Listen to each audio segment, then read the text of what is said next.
Vamos a abrir la Biblia, hermanos, en esta tarde, en el libro del Apocalipsis, capítulo número 19. Libro del Apocalipsis, capítulo número 19. Vamos a leer del versículo número 11 al versículo número 21. Apocalipsis, capítulo número 19, versículos del 11 al 21. Dice la palabra del Señor: Entonces vi el cielo abierto, y he aquí un caballo blanco, y el que lo montaba se llamaba Fiel y Verdadero, y con justicia juzga y pelea. Sus ojos eran como llama de fuego, y había en su cabeza muchas diademas, y tenía un nombre escrito que ninguno conocía sino él mismo. Estaba vestido de una ropa teñida en sangre, y su nombre es el Verbo de Dios. Y los ejércitos celestiales, vestidos de lino finísimo, blanco y limpio, le seguían en caballos blancos. De su boca sale una espada aguda para herir con ella a las naciones, y él las regirá con vara de hierro, y él pisa el lagar del vino del furor y de la ira del Dios Todopoderoso. Y en su vestidura y en su muslo tiene escrito este nombre: Rey de Reyes y Señor de Señores. Y vi un ángel que estaba en pie en el sol, y clamó a gran voz diciendo a todas las aves que vuelan en medio del cielo: venid y congregaos a la gran cena de Dios, para que comáis carnes de reyes y de capitanes, y carnes de fuertes, carnes de caballos y de sus jinetes, y carnes de todos, libres y esclavos, pequeños y grandes. Y vi la bestia, a los reyes de la tierra, a sus ejércitos reunidos para guerrear contra el que montaba el caballo y contra su ejército. Y la bestia fue apresada, y con ella el falso profeta que había hecho delante de ella las señales con las cuales había engañado a los que recibieron la marca de la bestia y habían adorado su imagen. Estos dos fueron lanzados vivos dentro de un lago de fuego que arde con azufre, y los demás fueron muertos con la espada que salía de la boca del que montaba el caballo, y todas las aves se saciaron de las carnes de ellos. Gloria al Señor. Vamos a orar, hermanos, y vamos a presentar delante de Dios estas peticiones de oración, que como usted nota, algunas son muy breves, algunas son muy extensas, pero Dios conoce todas y cada una. Y en esa confianza vamos a acercarnos a su presencia para orar, puestos de acuerdo, sabiendo que Él nos prometió que si nos ponemos de acuerdo acá en la tierra para pedir cualquier cosa, Él que está en los cielos lo hará. Y luego vamos a orar para que Dios nos bendiga a través de la exposición de su palabra. Oremos al Señor. Padre que estás en los cielos, en esta hora te damos muchas gracias, Señor, por tu misericordia. Te damos muchas gracias, Señor, por tu fidelidad y bondad, que sabemos que son infinitas. Te damos gracias, Padre, porque nos has dado la vida, porque nos has, Señor, sostenido con tu diestra poderosa. Te damos gracias, Señor, porque no nos has pagado conforme a nuestras rebeliones. Señor, en esta tarde, después de darte gracias por todos tus bienes y tus misericordias, por todo tu cuidado, Señor, hacia nosotros, presentamos, Señor, estas peticiones que ahora, Señor, están en este púlpito. Señor, ninguna de ellas te es oculta. Tú conoces los nombres, las situaciones de cada una de las personas que escribió estas notas. Señor, nos ponemos de acuerdo en esta tarde para pedirte en el nombre de tu Hijo amado Jesús, que tú, Señor, pongas tu mano poderosa sobre cada una de ellas. Nada hay imposible para ti. No es imposible para ti proveer para toda necesidad. No es difícil para ti, Señor, sanar los cuerpos enfermos. No es difícil para ti, Señor, traer salvación y liberación. No es imposible para ti, Señor, guardar, proteger. Por tal razón, Señor, te pedimos en el nombre de Jesús que tú des, Señor, una respuesta completa, una respuesta integral a cada una de estas peticiones. Sana, Señor, a los enfermos. Por tu llaga nosotros hemos sido curados. Provee, Señor, para las necesidades diversas, en el nombre poderoso de Jesús. Guarda, Señor, aquellos que están en situaciones de peligro. Que tu ángel, Señor, acampe alrededor de ellos. Señor, te pedimos ayuda y fortaleza para los que están, Señor, atravesando situaciones adversas y difíciles. En el nombre de Jesús, Señor, te pedimos que tú hagas una obra completa y que tu respuesta, Señor, sea integral y poderosa. En el nombre poderoso de Jesús te rogamos que tú, Señor, hagas la obra y que traigas, Señor, una respuesta maravillosa a cada necesidad. Ahora, Señor, que hemos dado lectura a tu palabra, te pedimos, Señor, que hables a nuestros corazones. Danos sabiduría, Señor, danos entendimiento. Ayúdanos, Dios, a captar, Señor, cada verdad maravillosa de tu palabra. Que nos ayude, Señor, el Espíritu Santo. En el santo nombre de tu Hijo Jesús te lo pedimos. Gracias, Señor. Gracias, Padre. Amén y amén. Gloria al Señor. ¿Pueden sentarse, hermanos y hermanas? Gloria al Señor. Gloria a Dios. Hermanos, en esta oportunidad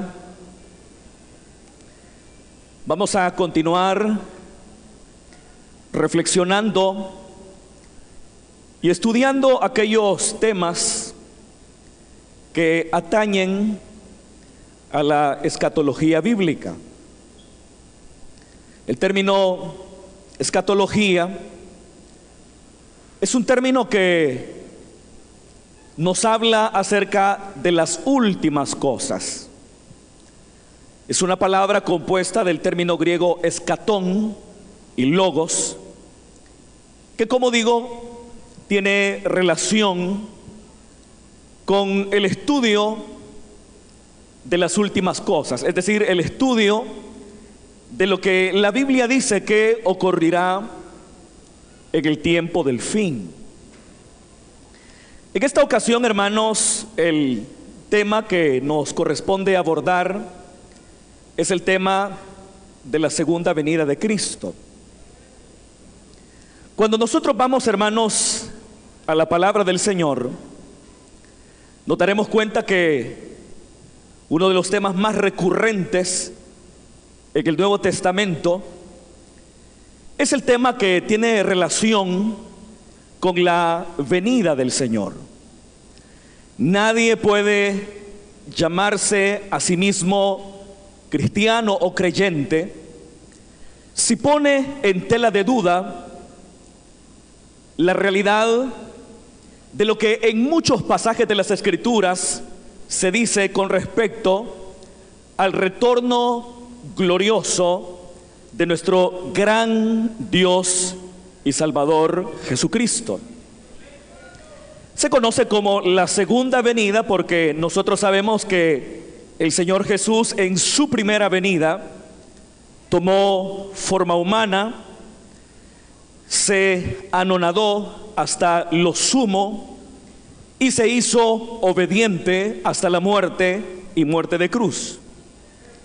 Y murió, fue resucitado por el Señor al tercer día, luego asciende a la diestra de la majestad en las alturas, y de ahí, como dice la carta a los Hebreos, aparecerá por segunda vez sin relación con el pecado, porque su primera aparición fue una aparición que tenía relación con el pecado, porque Él venía a redimir a todos aquellos hombres y mujeres que habían sido escogidos antes de la fundación del mundo para salvación.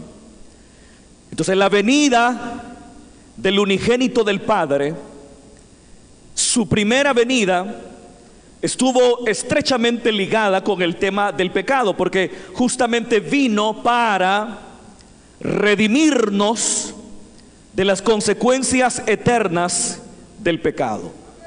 De ahí entonces que su primera venida fue una venida que tenía relación con el pecado. Pero luego dice la Biblia que Él vendría otra vez. Así dice la carta a los Hebreos: aparecerá por segunda vez. Y en esa segunda vez que Él aparecerá, no tendrá relación con el pecado, sino que su segunda aparición, su segundo advenimiento, tendrá definitivamente propósitos muy diferentes que el gran propósito que tuvo en su primera venida. Debemos, en honor a la verdad, decir que la escatología de los primeros creyentes era una escatología muy sencilla. Estoy hablando de la escatología de los cristianos del primer siglo de nuestra era. Independientemente la tradición dentro de las diferentes expresiones de fe del cristianismo primitivo, nos vamos a dar cuenta que todas y cada una de ellas presentan la venida del Señor como un hecho real, como un hecho inminente, pero su escatología no es una escatología complicada. De hecho, si nosotros empezamos a leer de manera objetiva los escritos del Nuevo Testamento, nos vamos a dar cuenta de lo que yo estoy hablando, que la escatología bíblica es sencilla. Se habla de un retorno de Cristo, se habla de la resurrección de los justos y de los injustos, se habla de el juicio final, se habla de la dicha eterna de aquellos que hayan abrazado la fe, como también se habla de la condenación eterna de aquellos que, habiendo escuchado el mensaje de la palabra, no quisieron creer. Es decir, que la escatología de los creyentes del primer siglo de la era cristiana no era una escatología tan complicada ni tan compleja como la escatología a la cual nosotros estamos acostumbrados. Usted sabe que la escatología de nuestra iglesia comprende lo que se conoce como el arrebatamiento de la iglesia, luego un periodo de 7 años que se conoce como la gran tribulación, 3 años y medio de aparente paz, un pacto que hará un anticristo futuro, un pacto que será roto a la mitad de la gran tribulación, cuando se profane el templo de Jerusalén, que se supone se construirá alguna vez, y luego 3 años y medio finales que con toda propiedad puedan ser llamados período de gran tribulación, y luego el aparecimiento de Cristo al final de la gran tribulación, y luego el aparecimiento del reino milenial. Esa es la escatología a la cual nosotros estamos acostumbrados. Sin embargo, la escatología de las comunidades cristianas primitivas era simple y llanamente mucho más sencilla que eso. Ellos visualizaban una sola venida del Señor, en la cual Él resucitaría los justos y los injustos. No veían un cuadro complejo, un programa complejo de 3 resurrecciones, sino que ellos entendían que cuando Cristo viniera, resucitarían absolutamente todos, los justos como también los injustos, y que ambos, los justos como los injustos, comparecerían ante el tribunal de Dios, serían juzgados cada uno de ellos conforme a sus obras, y los que hicieron lo bueno tendrían una resurrección de vida, en tanto que los que hicieron lo malo tendrían una resurrección de condenación. Y luego se aperturaría un periodo de paz eternal en el que cada uno de nosotros estaría en la presencia del Señor. Era así de simple la escatología bíblica. De hecho, la escatología bíblica fue así de simple por aproximadamente 1800 años, hasta que apareció esta forma de entender la escatología hace un poco más de 100 años, y que es esta escatología con la cual todos nosotros hoy día estamos familiarizados. Pero es una escatología relativamente reciente con respecto a los 2000 años de cristianismo que ahora nosotros tenemos. Ahora, lo que vamos a hacer, hermano, en esta oportunidad es estudiar este pasaje de la Escritura que nos está hablando con toda propiedad de la segunda venida del Señor. De hecho, hermano, usted se va a dar cuenta que en todo el libro del Apocalipsis solo se relata esta venida, no se relata otra venida, se relata solamente esta venida. Lo mismo pasa con los pasajes escatológicos de Mateo 24, de Marcos capítulo número 13, de Lucas capítulo número 21. Solamente se relata un tan solo evento, un tan solo suceso. Pero bien, eso es solamente para ser objetivos y ser realistas con respecto al texto bíblico, como también la historia de la escatología a lo largo de todo este periodo del cristianismo. Lo que encontramos acá es la descripción que Juan, el profeta de Patmos, hace con respecto a ese evento glorioso que nosotros conocemos como la segunda venida de Cristo. Recordemos, hermanos, que el autor de este libro está utilizando un género literario que se conoce como el género literario apocalíptico. Es decir, está usando una forma de escritura que era muy popular en el primer siglo de la era cristiana. La Biblia es un libro inspirado por el Espíritu Santo, pero cada uno de sus autores escribió utilizando diversos géneros literarios para transmitir la verdad de Dios. En la Biblia encontramos el género literario poético, encontramos el género literario histórico, encontramos el género literario que conocemos como evangelio, y así empezaríamos a enumerar una cantidad importante de géneros literarios, y entre ellos se encontraba el género literario apocalíptico. El género literario apocalíptico no es un género de escritura original de Israel. De hecho, el género literario apocalíptico era un estilo de escritura que tenían los medos y los persas. Por eso cuando nosotros empezamos a leer la Biblia, nos daremos cuenta que los textos apocalípticos en el Antiguo Testamento empiezan a aparecer hasta después del cautiverio babilónico y no antes, sino que empiezan a aparecer hasta después de la cautividad babilónica. ¿Pero por qué razón? Porque durante la época de la cautividad babilónica, Israel no solo estuvo subyugado bajo el poderío de los caldeos o de los babilonios, sino que luego de la caída de Babilonia, Israel quedó bajo la dominación de los medos y los persas.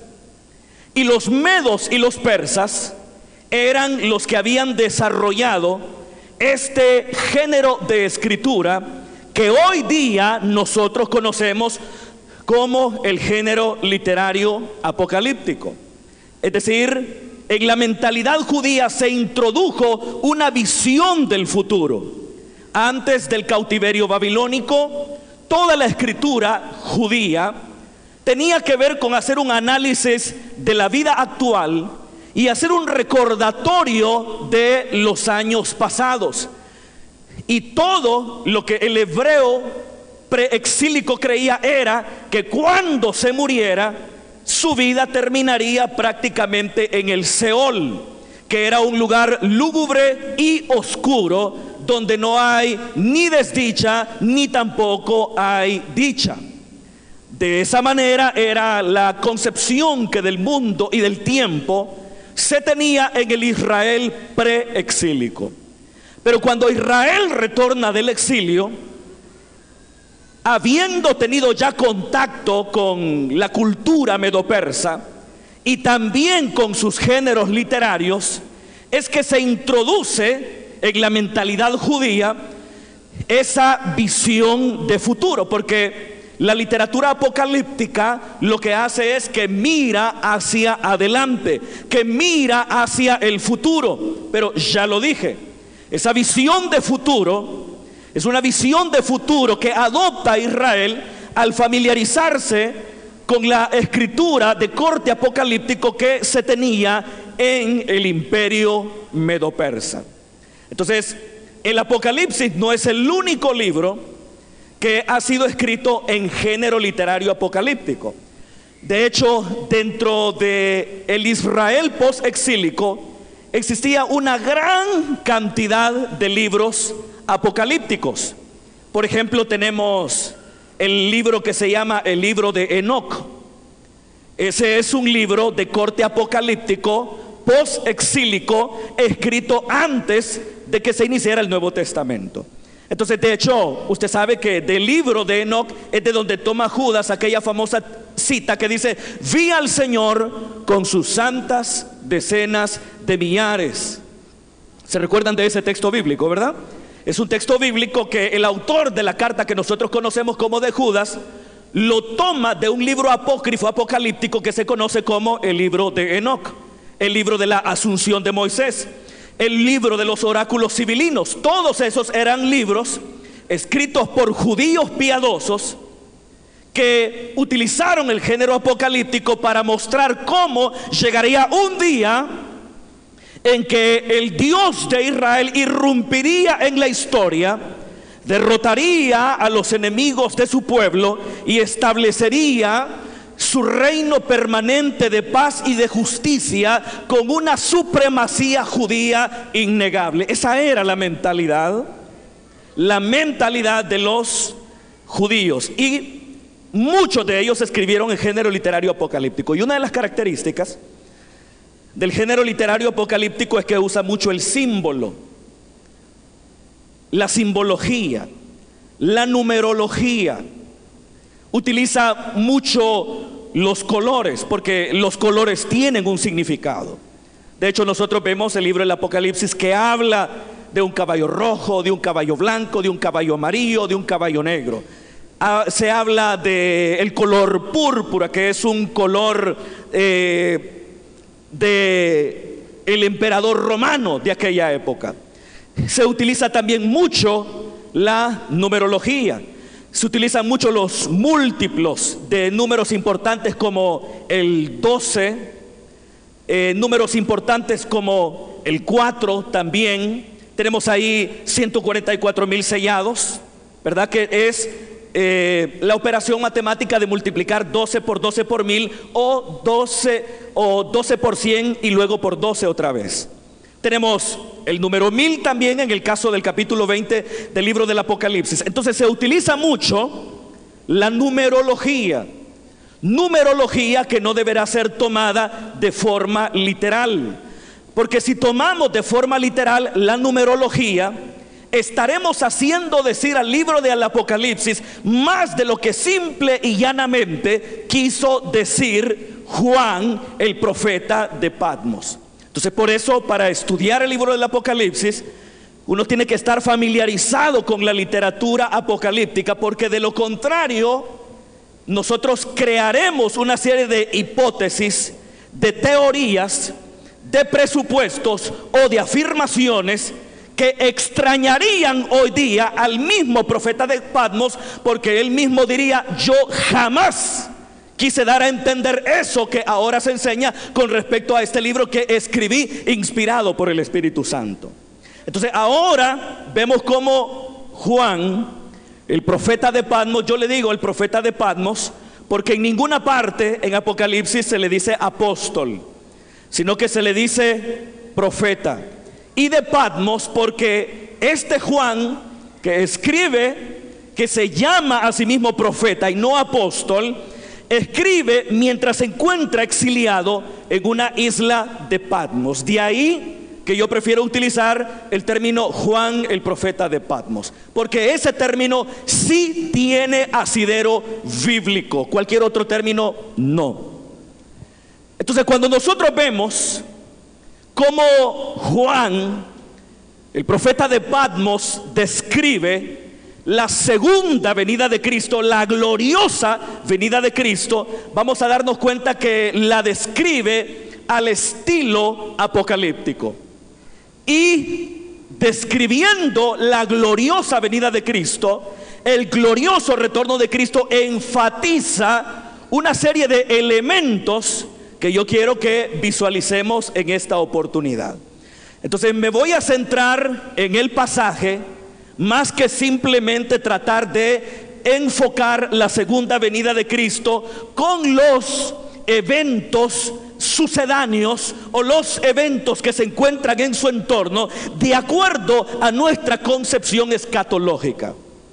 Lo primero que notamos acá es que el profeta de Patmos dice que vio el cielo abierto. ¿Alaban al Señor, hermanos? Recordemos, hermanos, que Juan está escribiendo a comunidades del Asia Menor que están viviendo momentos difíciles. Algunas de esas comunidades están siendo duramente perseguidas. Cuando Juan escribe el Apocalipsis no está pensando en nosotros. Cuando Juan escribe el Apocalipsis está pensando en las iglesias perseguidas del Asia Menor en el primer siglo de la era cristiana, y echa mano del lenguaje de su época para ilustrar lo que el Espíritu Santo le muestra. Por eso es que cuando se habla de la guerra del Cordero de Dios en contra de los ejércitos de la bestia, se utiliza figuras de caballos que están peleando, cuando hoy ya absolutamente nadie utiliza caballos para pelear. La última vez que probablemente se utilizaron caballos fue al inicio de la Segunda Guerra Mundial, cuando Polonia fue invadida y el ejército élite que tenían los polacos y que le había dado tanta gloria a Polonia en la Primera Guerra Mundial, se enfrenta a las tropas de la Alemania invasora. Algunos creen que eso es probablemente falso, algunos consideran que eso es histórico, pero la caballería polaca fue desarraigada, fue destruida completamente por la artillería y la fuerza aérea alemana. Nadie usa ya caballos. Pero Juan, el profeta de Patmos, siendo que Es alguien que vive en el primer siglo de la era cristiana. Y en ese siglo las batallas se libraban con caballos. Es por esa razón que él recrea la venida de Cristo como su subsecuente conflicto, echando mano de figuras que eran de actualidad para la época, pero que ya no son de actualidad para nosotros hoy.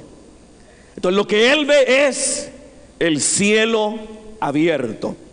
Estará una palabra de esperanza para aquellos creyentes que se encontraban atribulados, aquellos creyentes que se encontraban perseguidos por el imperio romano, para aquellos creyentes que veían que el cielo estaba cerrado y que su amado Salvador no intervenía. Juan, el profeta de Patmos, muestra que si bien es cierto, habrá una época en la historia de la civilización humana en la cual prevalecerá la maldad, en la cual prevalecerá la injusticia, sin embargo llegará un momento que nosotros no sabemos, en el que el cielo se rasgará, en el que el cielo se abrirá y aparecerá el Hijo de Dios de forma grande, de forma gloriosa, para derrotar a los enemigos de su pueblo y para establecer su reino permanente de paz y de justicia, así como lo habían prometido los profetas veterotestamentarios.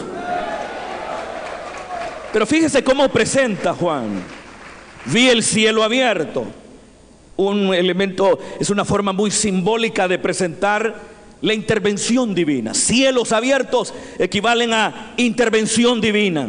Y él ve un caballo blanco que está siendo jineteado por alguien que se llama Fiel y Verdadero. ¿Cuántos de ustedes conocen a ese que se llama Fiel y Verdadero? Un caballo blanco. No quiere decir que en el cielo hay caballos.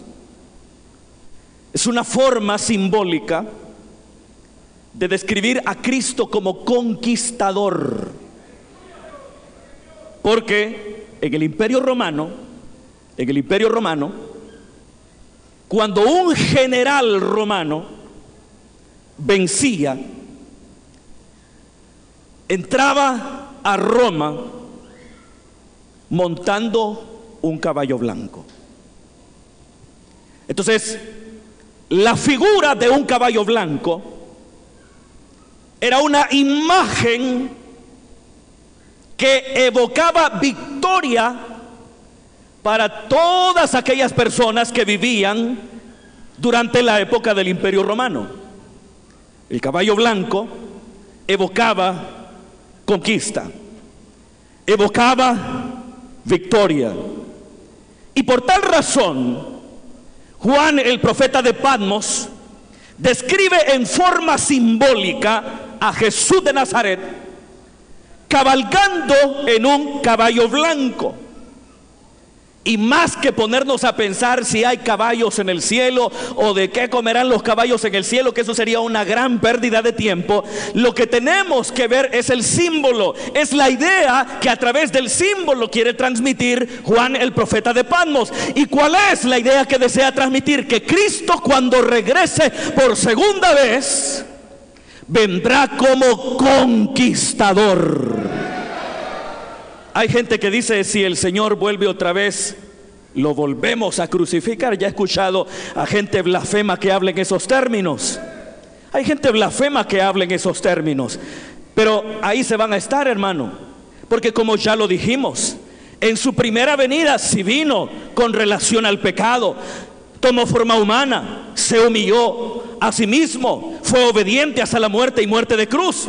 Fue objeto de la animadversión de la élite religiosa de su época y fue crucificado, recibió la más ignominiosa muerte que se le podía infligir a una persona en el primer siglo de la era cristiana. Fue avergonzado, fue humillado, fue golpeado, fue apuñeteado, fue lanceado, fue herido, fue azotado. Pero eso fue en su primera venida, porque él vino en relación con el pecado. Sin embargo, como dice el escritor de la carta a los Hebreos, aparecerá por segunda vez.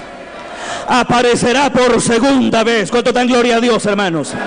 aparecerá por segunda vez, no por tercera vez, no por cuarta vez, aparecerá por segunda vez, sin relación con el pecado, para salvar a los que le esperan. ¿Cuánto dan gloria a Dios?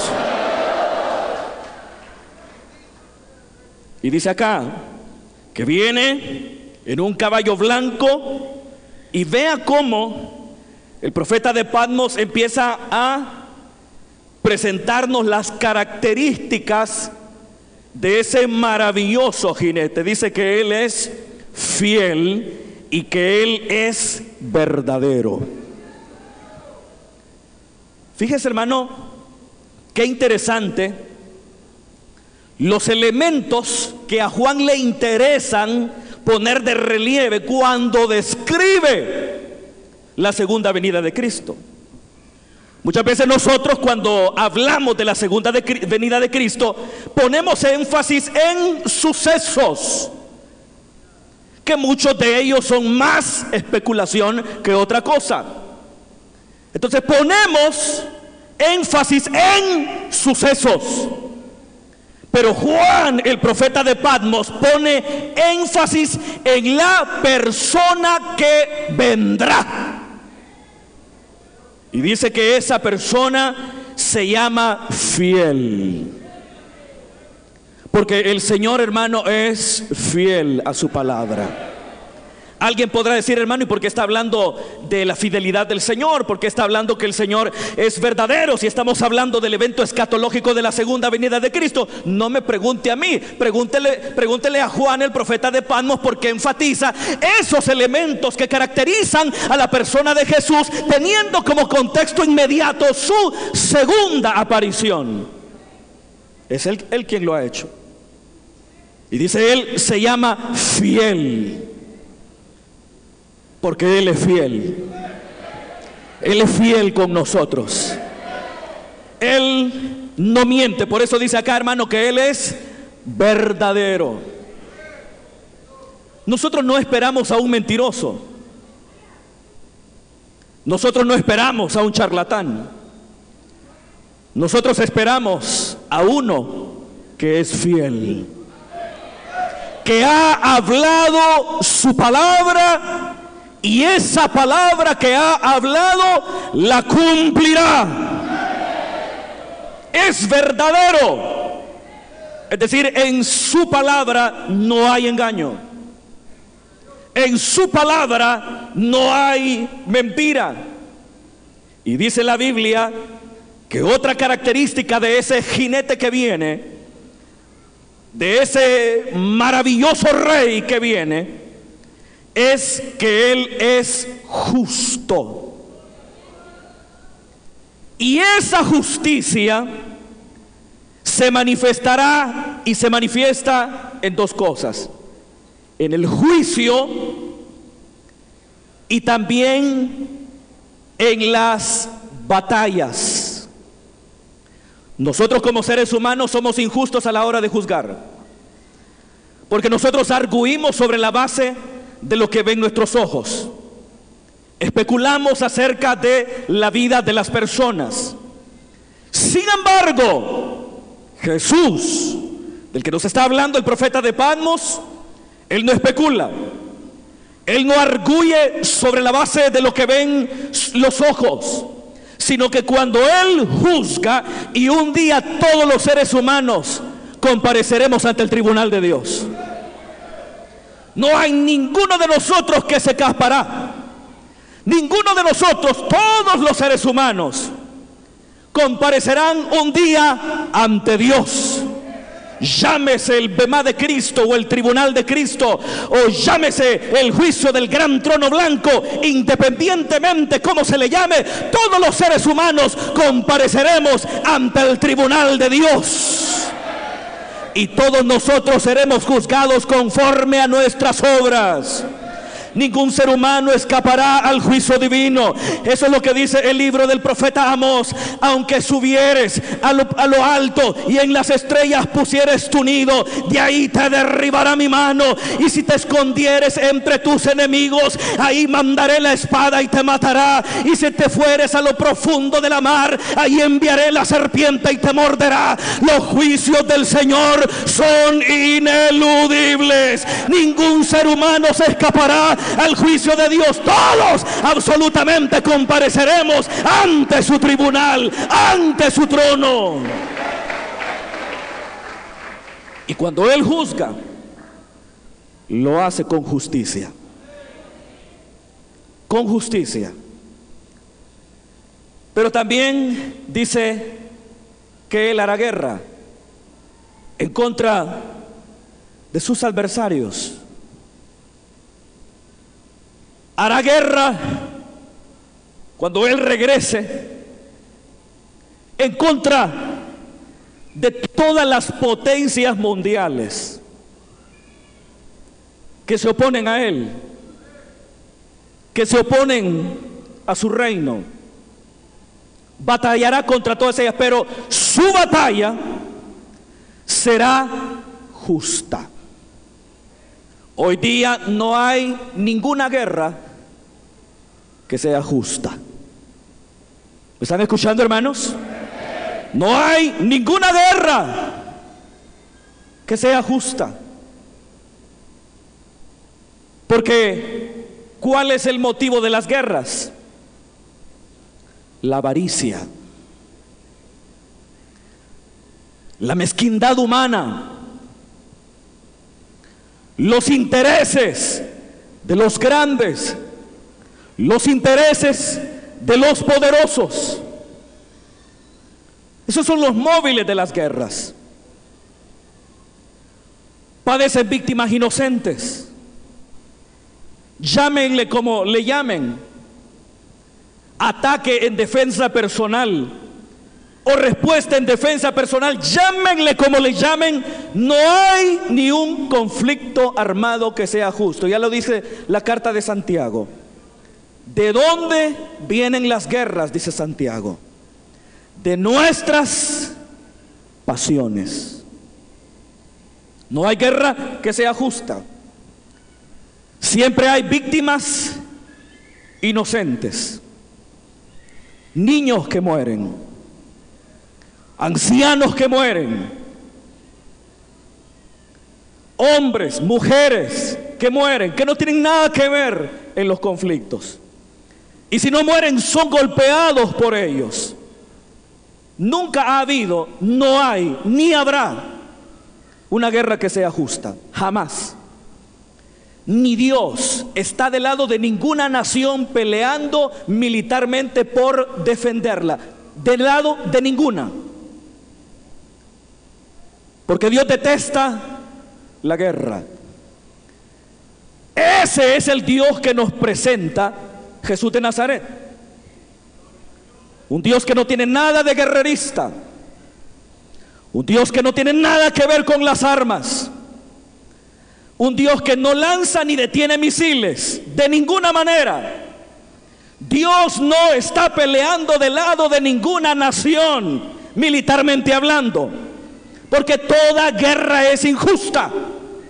Toda guerra atenta directamente contra el mensaje de Jesús de Nazaret, del reino de Dios. Por algo Jesús habló de que eran bienaventurados los pacificadores. Y no se podría llamar pacificador a alguien que tome las armas, porque de lo contrario sería oponernos directamente a lo que dice el Señor. El único que librará una guerra justa es el Cordero de Dios, cuando Él regrese por segunda vez. Cuando Él vuelva por segunda vez. Porque dice que con justicia juzga y pelea.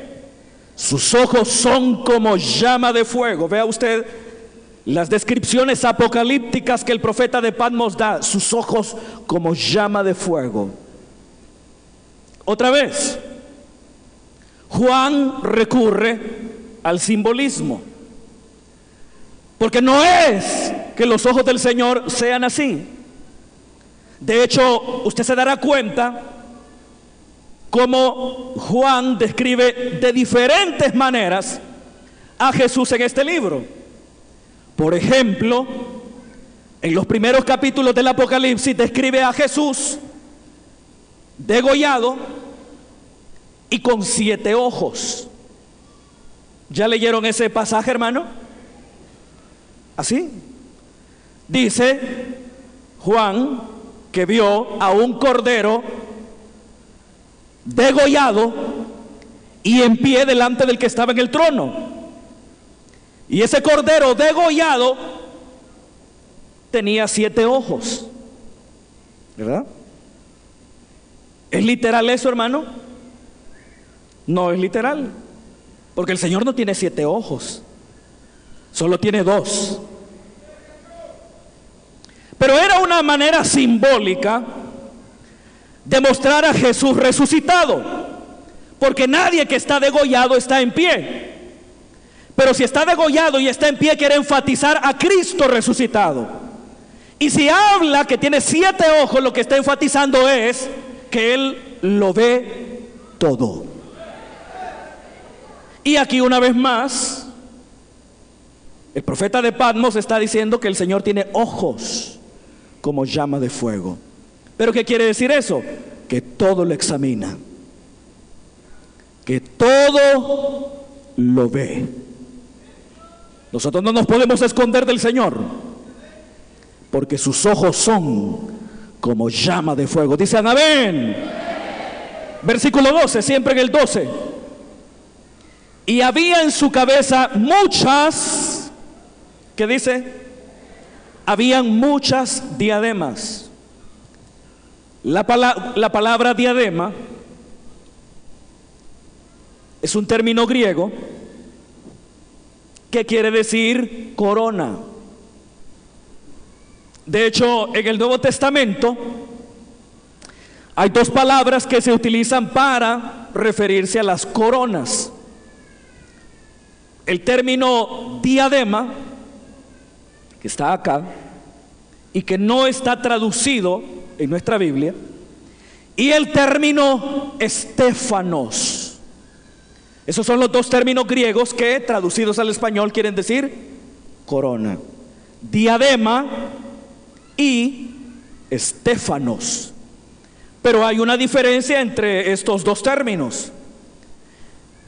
Estéfanos hacía referencia a la corona de laurel que se le ponía al vencedor, en tanto que diadema era el término griego con el cual se hacía referencia a la corona real. Entonces, una cosa es la estéfanos que le daban a los atletas que vencían en una competición olímpica en la Grecia antigua, y una muy diferente es la corona, la diadema de los reyes. Y aquí lo que el autor nos presenta es al Cristo que vendrá, pero vendrá como rey. Alaban al Señor, hermanos.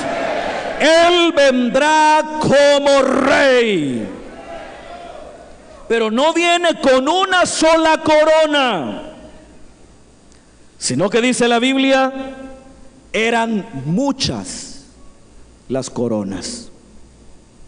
¿Qué quiere decir eso? Otra vez, el profeta de Patmos recurre a la simbología apocalíptica. ¿Y qué quiere decir? Muchas coronas. No es que el Señor trae una corona por aquí, otra corona para atrás, unas 2 para adelante, unas 2 de este lado, unas 3 para arriba. El profeta está recurriendo a la simbología apocalíptica, y a través de la simbología de las muchas diademas nos está queriendo decir una cosa, y es que Él es rey sobre sobre todas las naciones. No tiene una sola corona, sino que tiene muchas coronas. Y ya lo dije, no son estéfanos los que tiene, son diademas las que tiene. Y eso básicamente lo que quiere decir es que Él reina sobre todo. Reina sobre todo. Dice, traía muchas diademas y tenía un nombre escrito que ninguno conocía sino Él mismo. No se nos dice dónde tenía ese nombre escrito. Igual, no tratemos de recrear literalmente la escena, porque la escena es una escena simbólica y a través del simbolismo se transmiten verdades literales que ocurrirán en su momento y que bien haremos en no tratar de descubrirlas, porque con toda probabilidad erraremos. Pero dice que tenía un nombre escrito que ninguno conocía sino él mismo. ¿Cuánto se ha escrito, hermano, acerca de eso? Habrá quien lo resuelve diciendo, bueno, si solo lo conoce él mismo, entonces ¿para qué comentamos? ¿Verdad? Habrá quienes dicen que el nombre escrito era el nombre Kyrios, que es el término griego que en español es Señor. Otros dicen que el nombre que trae escrito es el nombre Yahvé, que es el nombre que Dios utilizaba o con el cual se conocía en el Antiguo Testamento el tetragrammatón, es decir, las 4 letras consonantes del nombre divino a través del cual Dios se revelaba en el Antiguo Testamento. Hay una serie de especulaciones. Otros dicen que el nombre se dará más adelante cuando se dice que su nombre es el Verbo de Dios. Pero bien, lo que dice ahí es que tiene un nombre escrito que ninguno conocía sino él mismo. Sino él mismo. Estaba vestido de una ropa teñida en sangre. Una vez más, recurre al simbolismo para hacer memoria de su sacrificio. Porque por muy glorioso que se presente, nunca deberemos de olvidar que tomó forma humana y que murió por nuestros pecados. Y la sangre de Jesús nos recuerda su sacrificio. Y no deberemos de olvidarlo, sino que al contrario deberemos anunciarlo hasta que Él vuelva. Eso es lo que dice la carta a los Corintios: todas las veces que comieren este pan y bebieren esta copa, la muerte del Señor anunciáis hasta que Él venga. No es el propósito de Dios que olvidemos su sacrificio. Y en medio de su manifestación gloriosa, tal cual nos es presentada por Juan el profeta de Patmos, se llega a ese punto en el cual recordamos que si bien es cierto, ahora viene como Rey vencedor, como Cristo conquistador, no obstante no debemos olvidar que Él también es el Cordero de Dios que quita el pecado del mundo.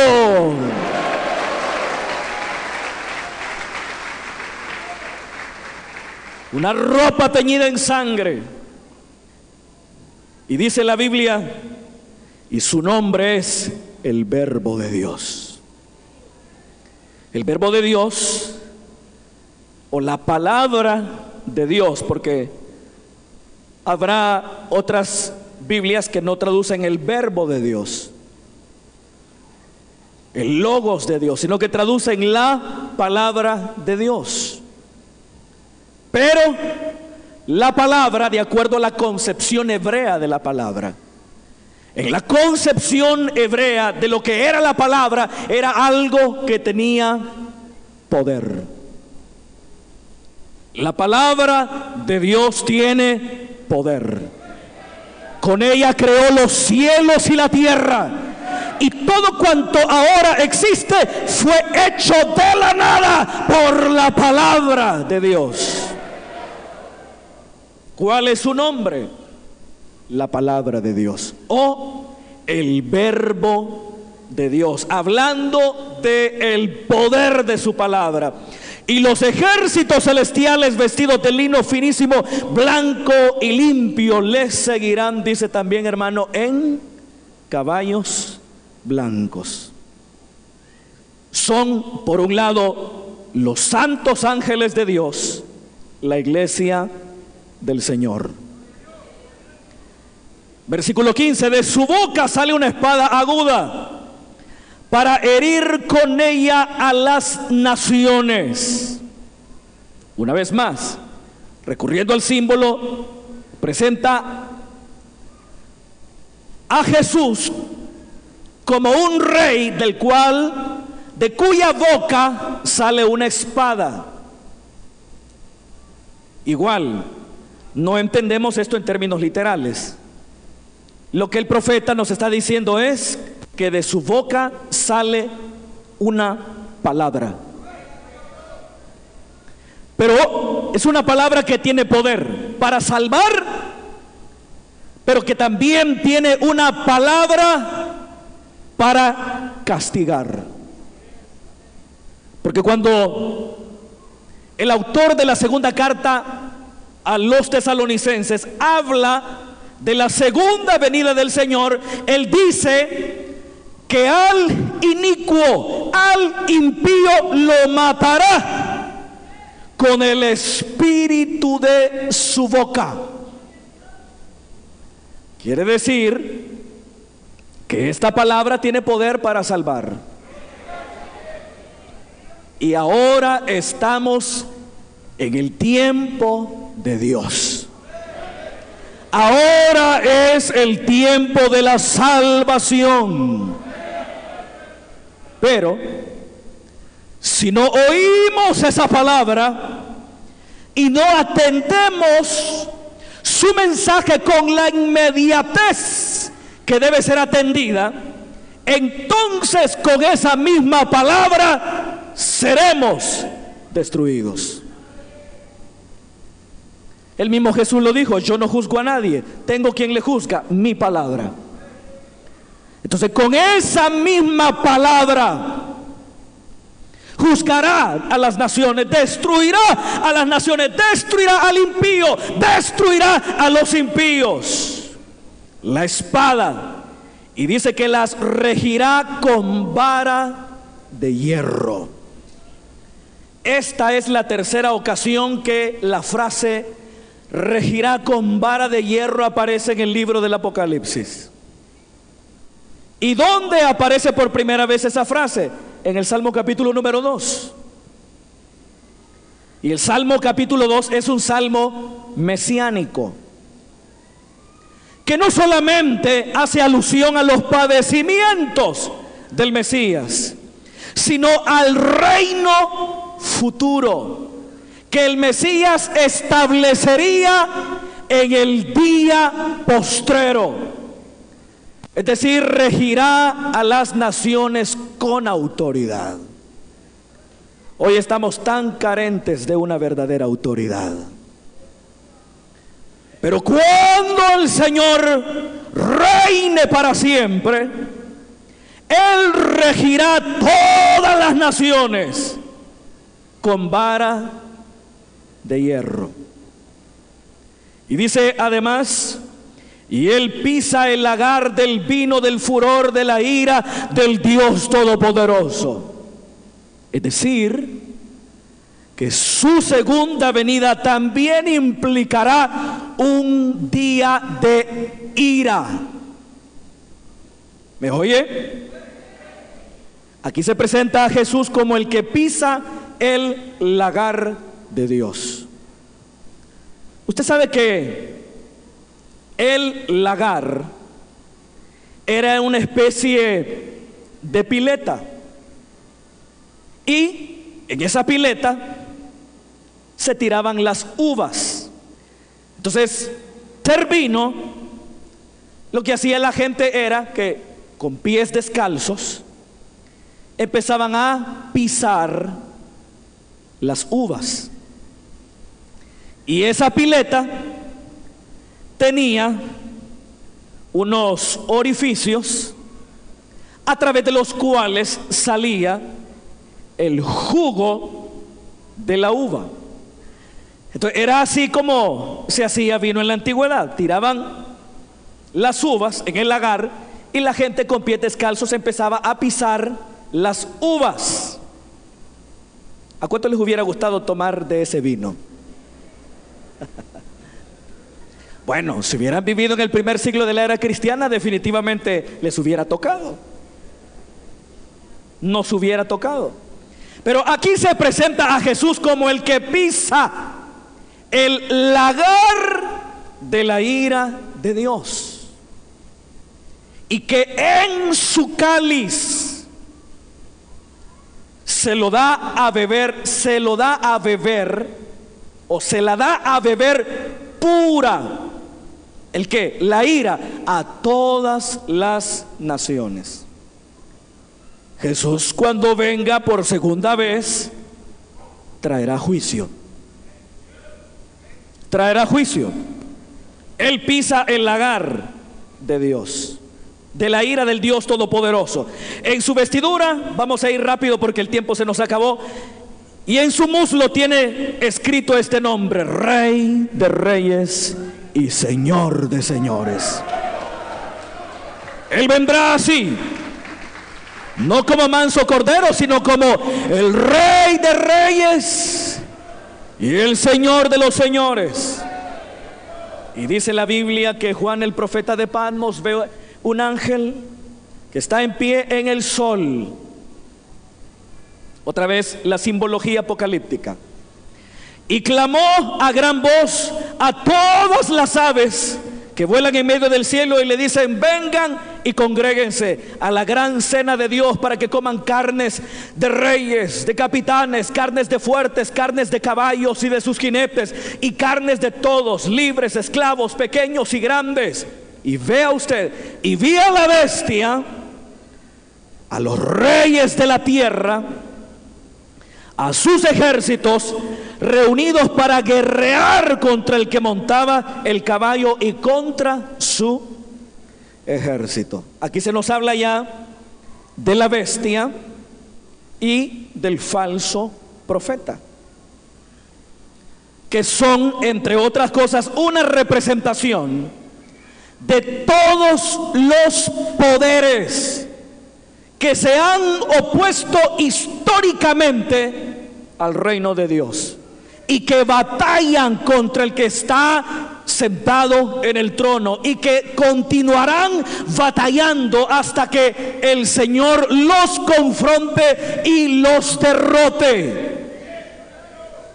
Y dice la Biblia, hermano, que están listos la bestia, el falso profeta que había hecho las señales delante de ella, los reyes todos de la tierra, los que habían recibido la marca de la bestia y que habían adorado su imagen. Dice que estos serán lanzados vivos en el lago que arde con fuego y azufre. Tal será el destino de todos los gobernantes, de todos los líderes religiosos que ejercieron su poder para oponerse al reino. Y dice la Biblia: y los demás fueron muertos con la espada que salía de la boca del que montaba el caballo, y todas las aves se saciaron de las carnes de ellos. Juan el profeta de Patmos nos describe, a través de la simbología apocalíptica, lo que históricamente ocurrirá en el futuro, porque el Señor volverá. volverá a traer juicio a las naciones. Volverá a traer juicio y establecerá para siempre su reino de paz y de justicia, como se prometió desde los días del profeta Isaías. ¿Cuántos de ustedes quieren cielos nuevos y tierra nueva donde more la justicia?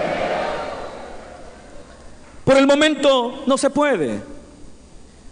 Somos llamados a trabajar por la paz, pero al mismo tiempo el pacificador sabe que la paz completa no será posible sino hasta que el rey aparezca otra vez y derrote las potencias mundiales y aplaste con los adversarios de su reino y establezca su reino de paz y de justicia en cielos nuevos y en tierra nueva. No sabemos cuándo ocurrirá eso, pero lo que sí sabemos es que este día hay oportunidad de salvación para usted. Este día hay oportunidad para ser salvos. La Biblia dice: busquen al Señor mientras puede ser hallado, llámenle entre tanto que está cercano. Deje el hombre impío su camino y el hombre inicuo sus pensamientos, y vuélvase al Señor, el cual tendrá de él misericordia, y el Dios nuestro será amplio en perdonar. En tiempo aceptable te he llamado. He aquí ahora el día de salvación. Quien nos está oyendo a través de la radio, quien nos está oyendo a través del internet, queremos decirle desde acá: en tiempo aceptable te he llamado. Usted que nos está escuchando en esta tarde, en este lugar, el Señor le repite una vez más: en tiempo aceptable te he llamado. He aquí ahora el día de salvación. Ahora es el día de salvación. Esa misma espada con la cual será muerto el impío, esa misma espada con la cual serán muertos todos los que se adhirieron al proyecto de la bestia, esa misma espada los matará. Pero esa misma espada es la que en esta mañana o en esta tarde nos está llamando al arrepentimiento. Esta misma espada es la espada que en esta tarde nos está dando esperanza. Es esta misma espada que en esta tarde nos está llamando y nos promete que si nosotros nos volvemos a Dios, Él perdonará nuestros pecados y nos limpiará de toda maldad. Hoy es el tiempo de venir a Él. Hoy es el tiempo de venir a Él. Vamos a orar al Señor. Gracias, Dios.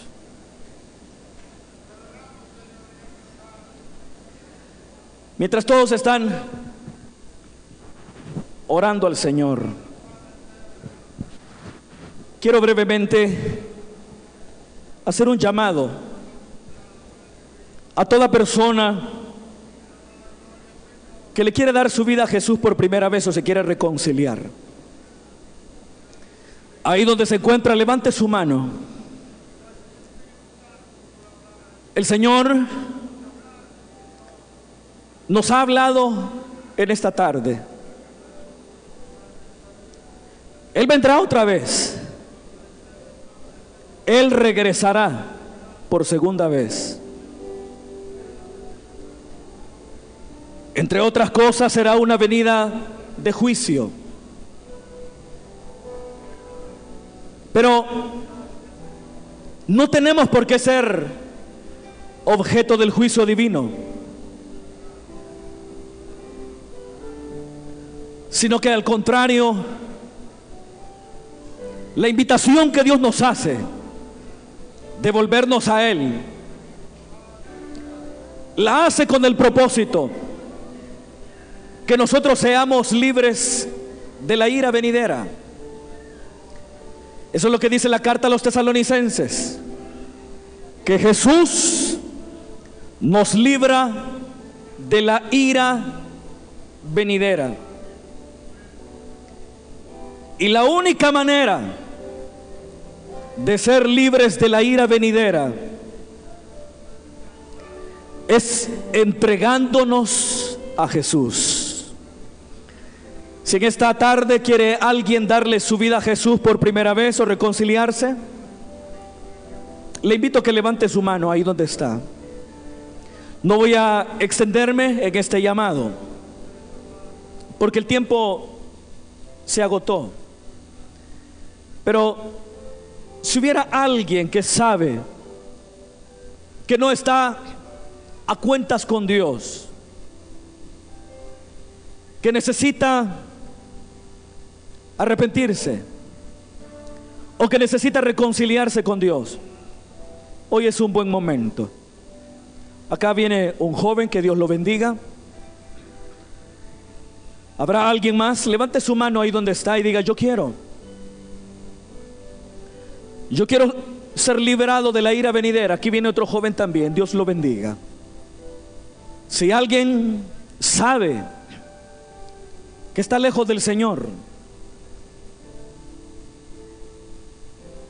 entonces este es un buen momento para venir a Él. La Biblia dice: el que cree en el Hijo tiene vida eterna, pero el que rehúsa creer no verá la ira de Dios, no verá la vida, sino que la ira de Dios está sobre él. Viene acá otro joven, allá viene alguien más, Dios le bendiga.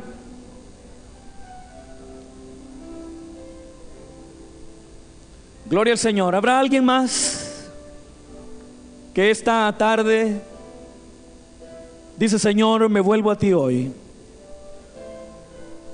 Sea valiente, no sea cobarde. Si usted sabe que Dios le está llamando hoy, no se quede ahí sentado, no sea orgulloso, sea humilde. El Señor le dice en esta tarde: dame, hijo mío, tu corazón, y miren tus ojos por mis caminos. Solo voy a esperar un minuto más y voy a concluir. Pero si en este minuto usted siente ese toque de Dios, o ya está sintiendo ese toque divino, le invito entonces a que aproveche esta oportunidad de Dios, este momento maravilloso de Dios. Aquí viene otro joven también. Jesús dijo: llegará tiempo cuando los seres humanos querrán ver un día del Hijo del Hombre, pero será demasiado tarde.